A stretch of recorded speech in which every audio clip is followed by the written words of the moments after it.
নবীকে আমি পড়ার পরে আমার মনে হয়েছে এই নীতিমালার সবচুনার বন্ধ।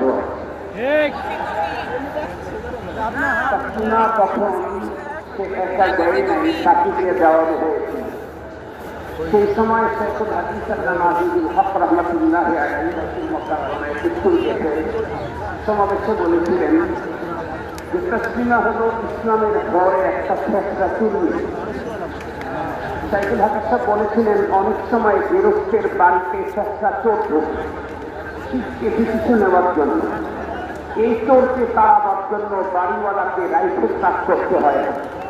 বাড়িওয়ালা চোরের আনাগোনা দেখে জোরে একটু গলার আওয়াজ করলেই ওই চুর নিজেদের এলাকা ছেড়ে অন্যত্র চলে যায়।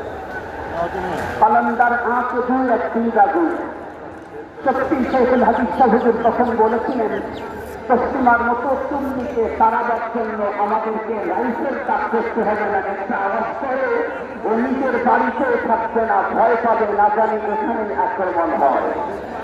সত্যি তো তসলিমা শেষ পর্যন্ত দিল্লিতে চলে গেছে। আজকে না হয় আরো একটু বড় পরিসরে এসেছে। এজন্য হেফাজত ইসলাম বড় পরিসরে আওয়াজ করার জন্য চেহারা